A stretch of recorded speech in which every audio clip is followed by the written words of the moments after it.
तो आज बात करेंगे oogenesis के बारे में। इससे पहले हम लोगों ने स्पर्मेटोजेनेसिस के बारे में देखा था। अगर आपने उसे नहीं देखा तो आप आई बटन पे जाकर उसे देख सकते हैं। तो चलिए शुरू करते हैं। तो oogenesis की शुरुआत जो वो एम्ब्रियोनिक डेवलपमेंट के समय होती है। तो अगर हम मान लें कि ये फीटस की ओवरी है, तो ओवरी में हमको दो चीज़ें मिलती हैं, कार्टेक्स और मेडुला। ये जो कार्टेक्स होता है इसमें एक स्टेम सेल होती है जिसको हम लोग oogoनियम के नाम से जानते हैं, जिसमें हमको गुणसूत्र का जो नंबर होगा वो 2n देखने को मिलेगा। आगे जो oogoनियम होता है वो माइटोसिस डिवीजन यानी समसूत्री विभाजन करके प्राइमरी oocyte बनाता है। अभी जो प्राइमरी oocyte है वो अपना मियोसिस यानी कि अर्धसूत्री विभाजन शुरू करता है, लेकिन वो प्रोफेज फर्स्ट में आके रुक जाता है, अरेस्ट हो जाता है। मियोसिस फर्स्ट शुरू होगा लेकिन प्रोफेज फर्स्ट अवस्था के पहले ही फेज में आके रुक जाएगा। जैसे ये प्रोफेज अवस्था में स्टॉप होता है, ये अपने चारों तरफ मेडुला कार्टेक्स के अंदर जो और सेल होती है जिनको हम लोग ग्रेनुलोसा सेल के नाम से जानते हैं, उनको इकट्ठा कर लेता है और पूरे रीजन को हम लोग बोलते हैं प्राइमरी फॉलिकल। प्राइमरी फॉलिकल में ग्रेनुलोसा सेल होती है और प्राइमरी oocyte, इन दोनों को मिला के बोला जाता है प्राइमरी फॉलिकल। अब लगभग कई लाख प्राइमरी फॉलिकल इस भ्रूण के अंदर डेवलप हो जाएंगे।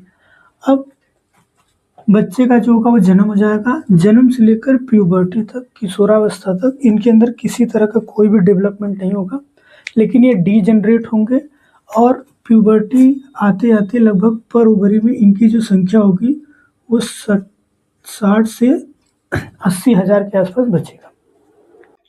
तो अब देखते हैं कि प्यूबर्टी के बाद क्या होगा। तो जैसे प्यूबर्टी हिट होगा वही हाइपोथैलेमस जीएनआरएच रिलीज करेगा जो पिट्यूटरी के पास जाएगा।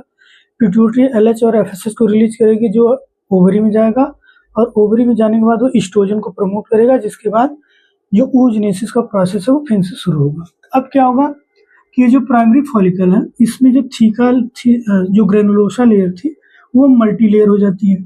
तो सबसे पहले जैसे ये प्रोसेस शुरू होगा प्यूबर्टी के बाद, ये जो ग्रेनुलोसा सेल सिंगल लेयर थी अब ये मल्टी लेयर हो जाएगी। साथ ही साथ इसके चारों तरफ एक और आवरण बन जाएगा जिसको हम लोग बोलेंगे थीका, और इस सेल को नाम दिया जाता है सेकेंडरी फॉलिकल का। अब जो सेकेंडरी फॉलिकल है वो बढ़ेगी टर्सरी फॉलिकल की तरह। अब सबसे पहले इसका मियोसिस फर्स्ट जो होगा वो कंप्लीट होगा। तो जैसे मियोसिस पूरा होता है, पहला अर्धसूत्री विभाजन पूरा होता है, तो यहाँ पे दो सेल बनेंगी, एक बड़ी सेल बनेगी, एक छोटी सेल बनेगी। जो बड़ी सेल बनेगी उसको नाम दिया जाएगा सेकेंडरी oocyte का, और जो छोटी कोशिका बनेगी जिसे बोलेंगे फर्स्ट पोलर बॉडी, जो कि आगे नष्ट हो जाएगा, इसकी कहानी खत्म हो जाएगी। अब ये जो थीका लेयर था एक था, अब इसके बाहर की साइड एक और थीका लेयर बन जाएगा, यानी कि दो थीका हो जाएगा जिसको थीका इंटरना और थीका एक्सटर्ना के नाम से जानेंगे। ग्रेनुलोसा सेल मल्टी लेयर है ही, साथ ही साथ अब इस ग्रेनुलोसा लेयर के बीच में धीरे धीरे जगह बनने लगता है जिसको हम लोग इंट्रम बोलते हैं, या फिर इसी को फॉलिकल कैविटी के नाम से भी जाना जाता है, और इसे हम लोग बोलेंगे टर्सरी फॉलिकल। अब जो टर्सरी फॉलिकल है इसमें जो सेकेंडरी oocyte है ये अपना दूसरा अर्धसूत्री विभाजन शुरू करती है, लेकिन ये भी मेटाफेज सेकेंड में आके फिर से अरेस्ट हो जाएगी, फिर से आके रुक जाएगी।